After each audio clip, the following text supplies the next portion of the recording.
next we have Furiosa, Mad Max Saga. This is this is the prequel to, of course, Mad Max Fury Road, which got nominated and won several Oscars. I finally was able to make it through the original Mad Max.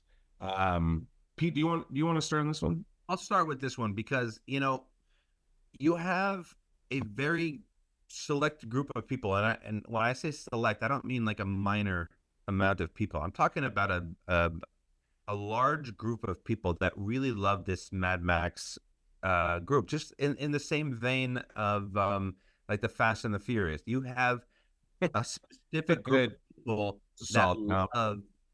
that love high CGI and visual effects and action-packed. This movie, however, Furiosa, is a prequel, and so what they've done, and again, I appreciate everything that goes into these Mad Max movies, and it's a lot of effort and money. Is it necessary? We can argue that on a different day. However, this is a prequel, so there's an expectation that there's not going to be a ton of these sort of action-packed sequences, and it's going to be more about story. And it's true. There's not a ton of like high-octane, over-the-top sort of action vehicle sequences, even though you do get those.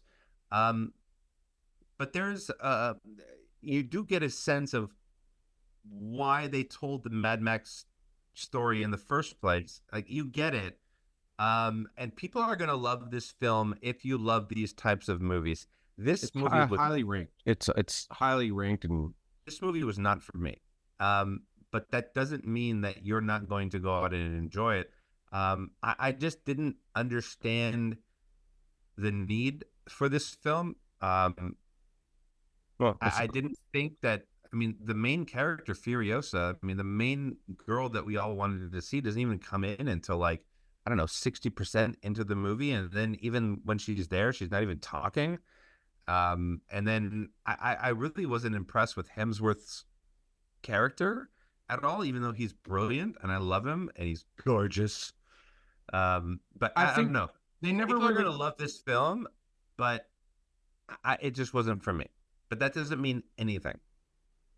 I don't disagree with anything you're saying. I think, one, if you like the first one, I feel like you'll like the second one, and the audiences have kind of already spoken about that. Sure. I think this is an action-packed kind of film. More story. There is more story to it. So you brought up a good point with Hemsworth, and I think that, to me, I think was the biggest weakness is not performance, because I liked his performance. His performance was kind of fun, like almost Jason Momoa-ish, like in Fast and Furious, where it's just like, I'm good with this tone because this movie, it would be just unbearable if it wasn't a lighter tone. But there's no, I didn't understand why he was doing what he did. No, exactly. And if his character was more Dune based, where it was more serious and it wasn't a kind of a joke, I would have accepted his character and been okay with his character 100%. But because there was just this levity to his character, where it was almost a joke at times, if not throughout the entire film. Like, I think it's irrelevant. It's irrelevant because we just don't know we don't know his purpose, though. I think that's the whole point. It really didn't matter about the tone. Yeah, are you a part of this group, or are you trying to take over that group? Why? Why are you like? Why did you do everything?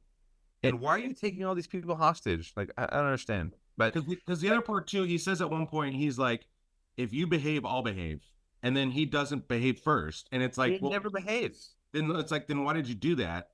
And then, but why did you even say that if you had no intention of ever behaving? But we don't know why he's not behaving. Like, we never just understand his motivation. And I hope they're not setting up like a prequel to the prequel now, and then we're gonna go even back further to figure out why Hemsworth was not a great character in this film. Like, that's not a good excuse, though. I mean, no writing, like that's Star Wars. Like, this is the Star Wars problem. Like, we have to keep going back and further and further and further, hoping to justify why we did what we did in this film over here. Like, just stop. Yeah. This movie, I think, is going to really attract a lot of really amazing fans, and they're going to really enjoy this film. I'm not a part of that world, but I can appreciate exactly what it was that they were trying to accomplish.